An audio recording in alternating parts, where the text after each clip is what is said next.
Hi, everyone, and welcome to the May 6, 2022 edition of Colorado Inside Out.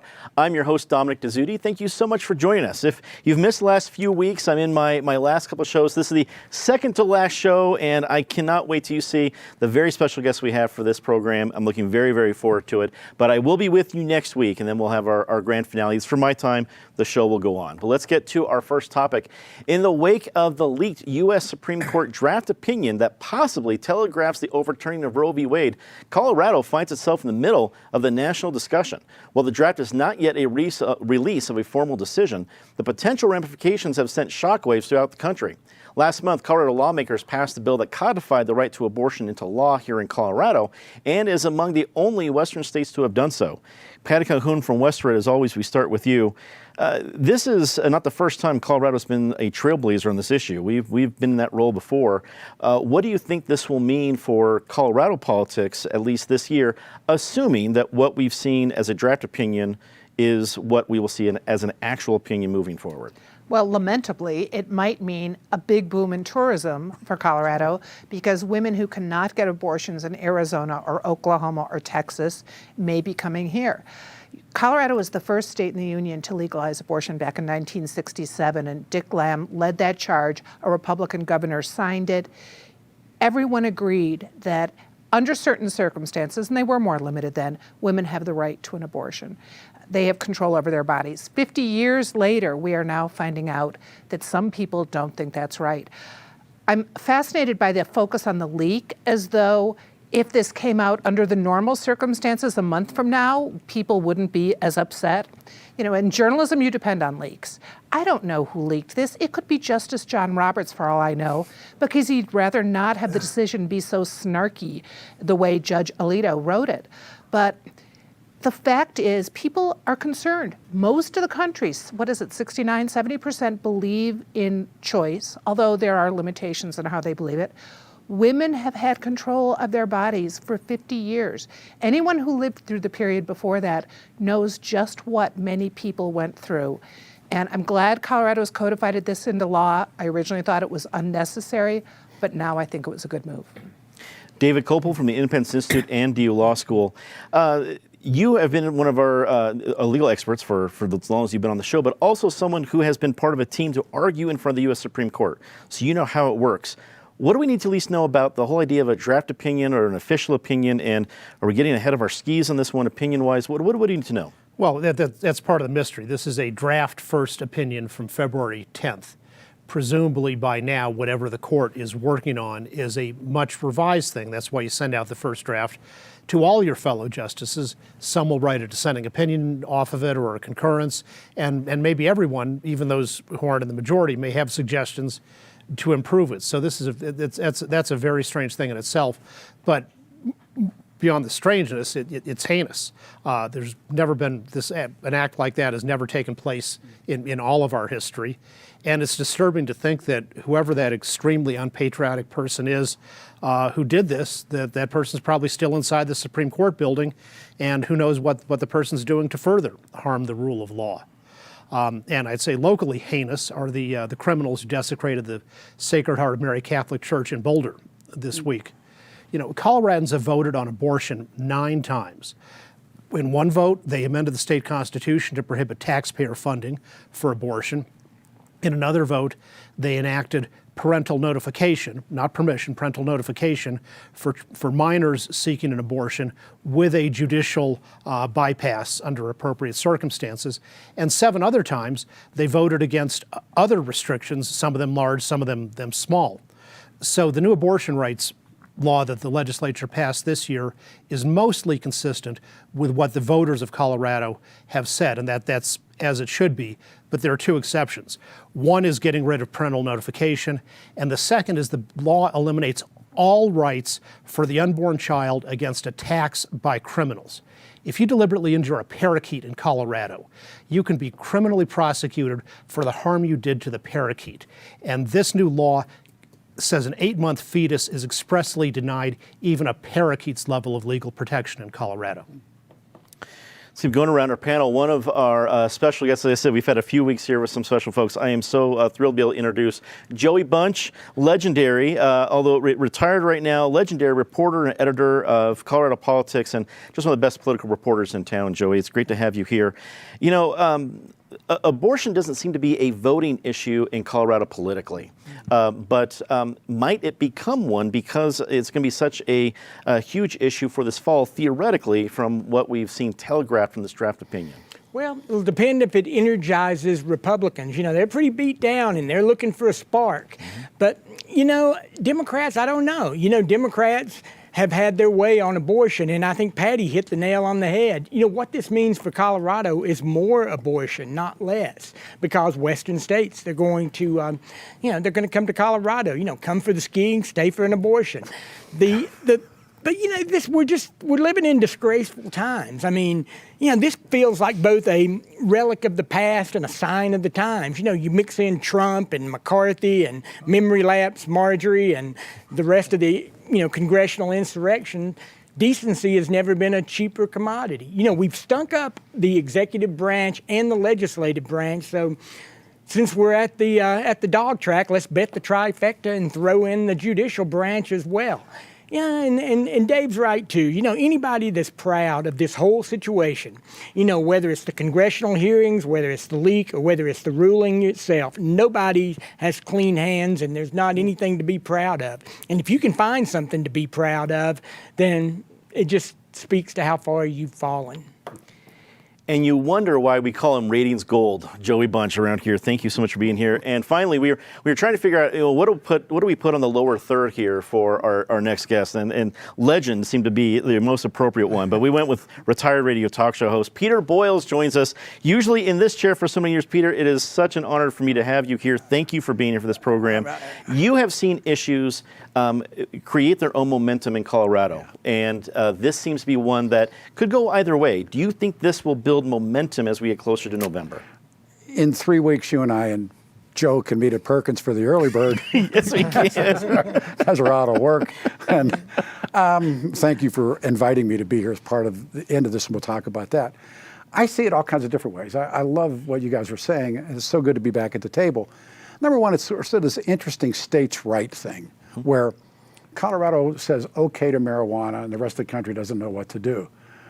Different states do different things. Right now in Florida, don't say gay and it's goes back, and was sitting here with David Kopel to discuss this. I'm way out over my head, but that was the argument in the conception of the country, was where was the power going to lie, right, David? And I mean, in Central or the states were going to have Right, and ultimately in the people.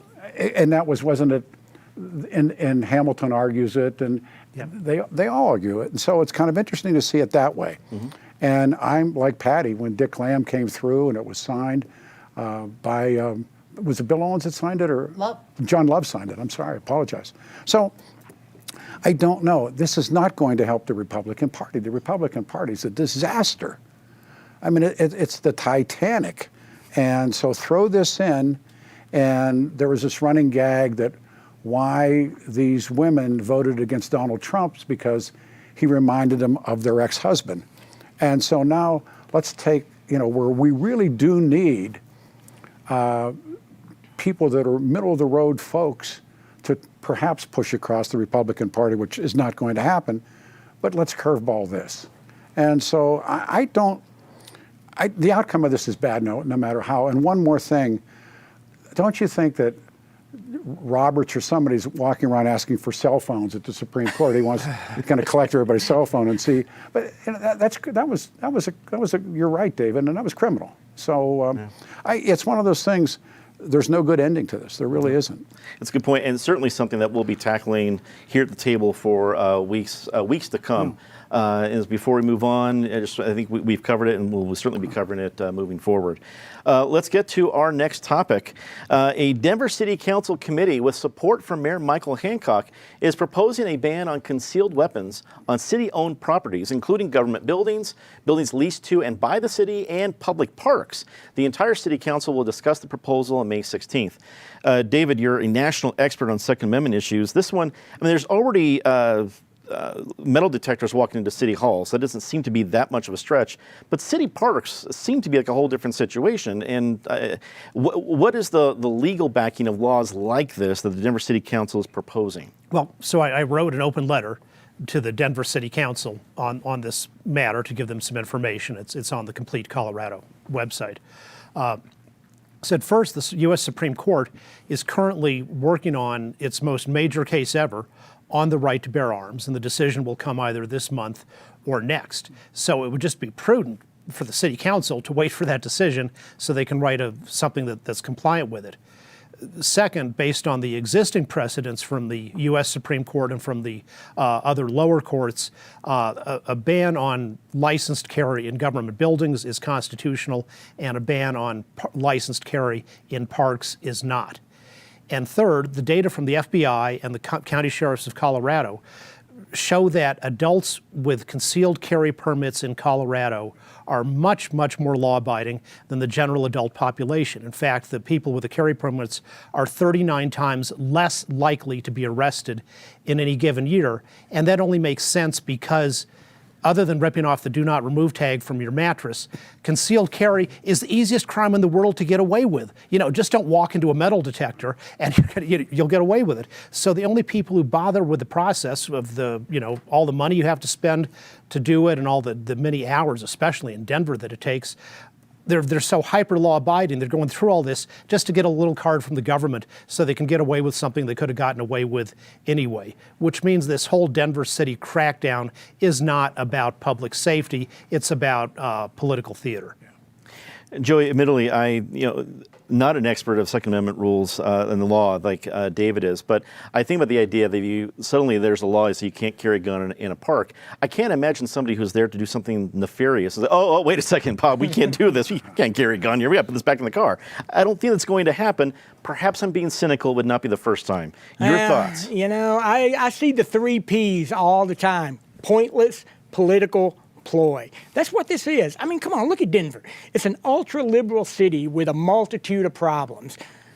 Guns in the public library ain't one of them. But, maybe if homeless people would pack in heat, that issue would get the attention it deserves. But, I don't know. And then Dave's right. It's political theater. I don't know. There was a great line on Jimmy Kimmel the other night that said, hey, we're Democrats. We couldn't find something to write with in a pencil factory. And I think that's exactly what this demonstrates, is something that, makes a lot of noise but then gives you nothing. But, who am I to talk? I tell you what, it's just, I don't know. This is the reason I have heart attacks, is because of things like this. It's but and I've made a good living and a fun living covering politics, and so it's kind of hard to take this from a guy with a mouthful of popcorn and peanuts. But this clown is tired of the circus. I think you come at a very great position to be able to talk on an issue like this. Peter, clearly the city is trying to respond to pretty huge levels of crime and violence.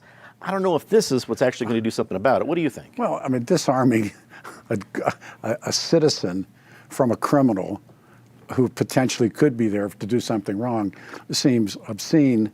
But this is Denver. And Denver is like Siegfried and Roy.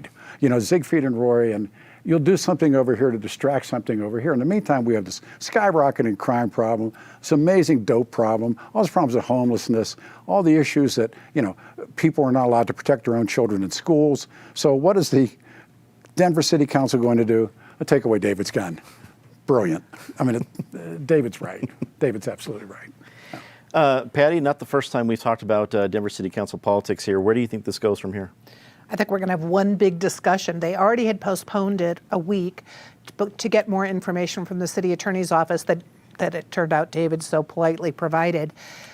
The issue of guns in parks, I don't understand the legal difference why it's constitutional to ban them in city buildings and not in parks, but I can tell you we have to do something about our parks. We just had La Alma Park closed for over a week because of a shooting there that killed a Good Samaritan. Presumably the person who shot him did not have a concealed carry permit.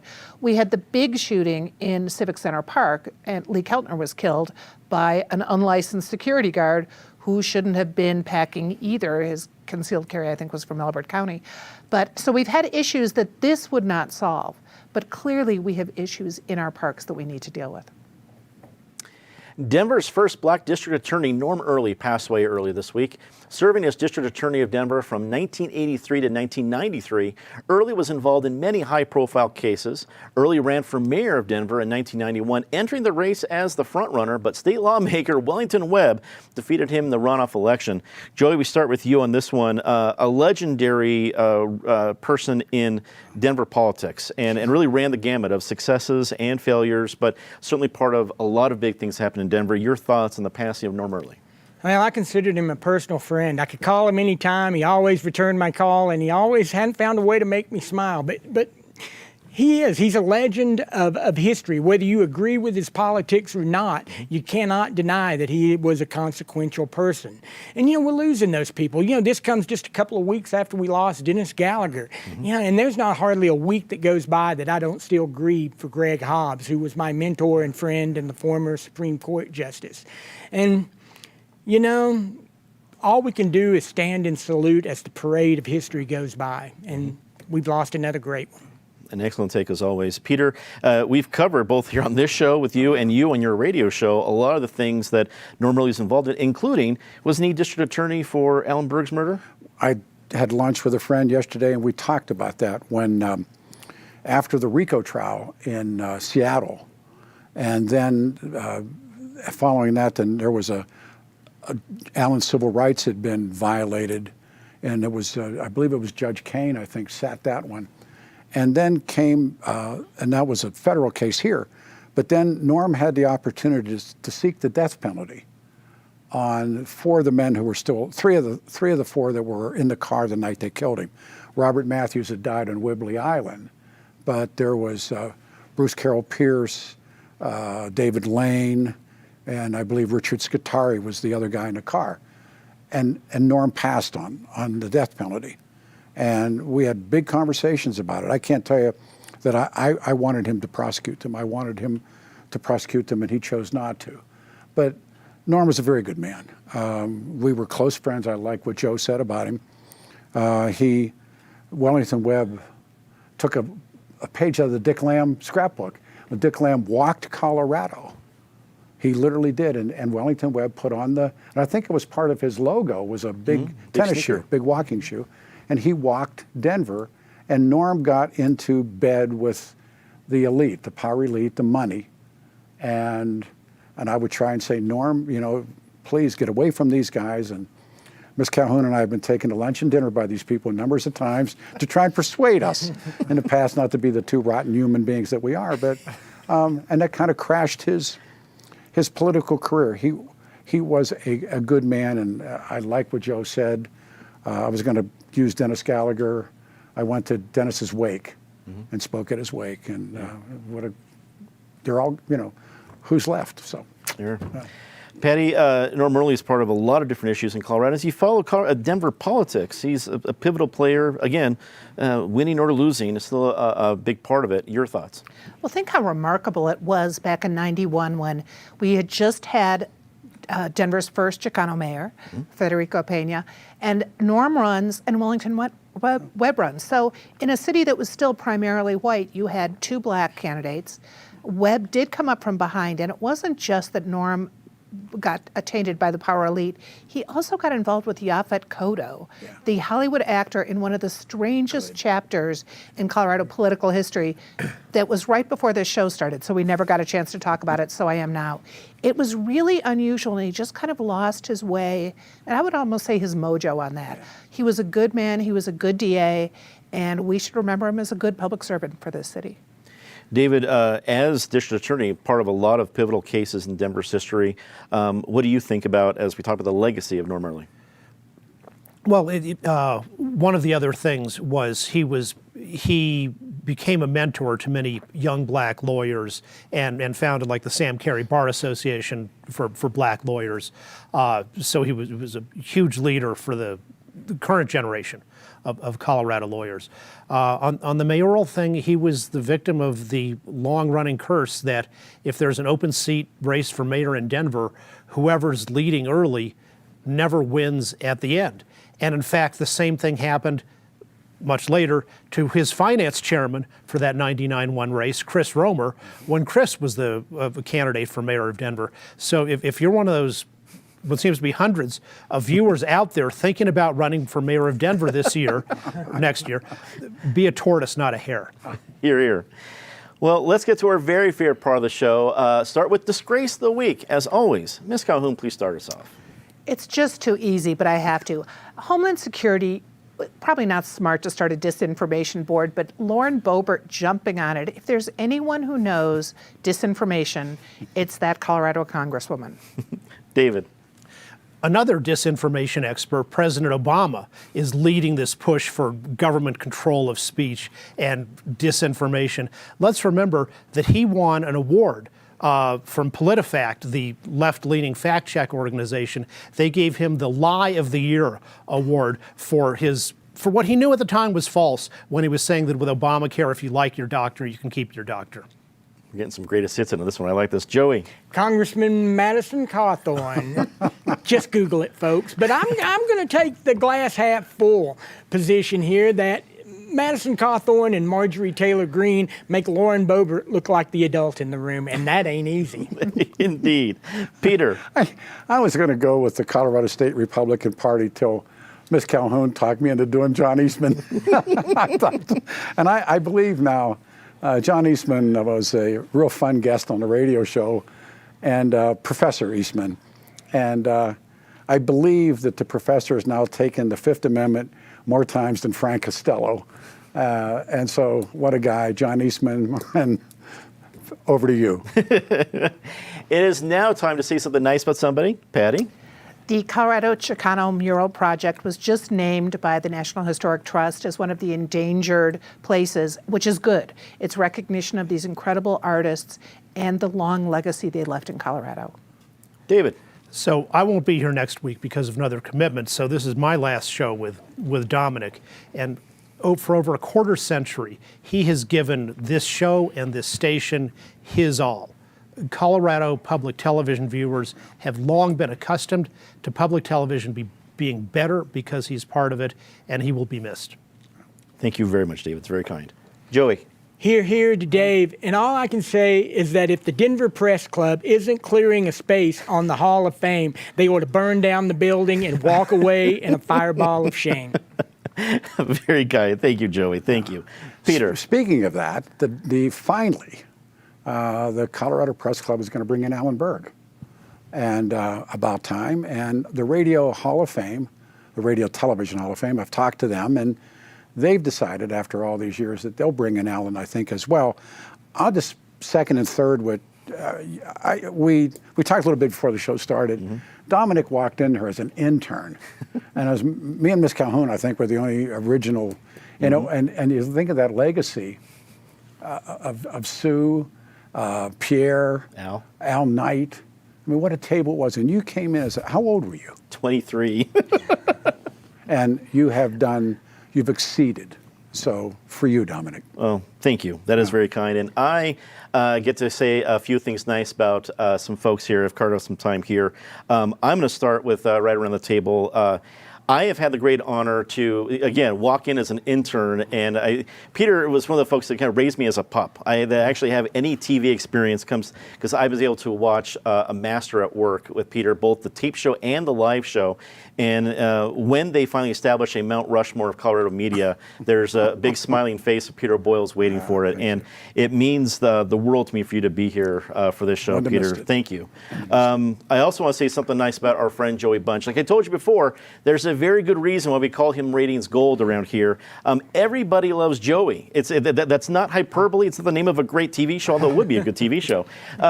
People on the left, on the right, in the middle, there's always something good that they want from Joey. And simply very much, Joey, the world is a better place with you in it. You have faced more than your fair share of challenges, but you come out as the lovely bon vivant that we all love, so that just know that I've talked to everyone here just wants more time with Joey Bunch in this world, and we're grateful that you're here.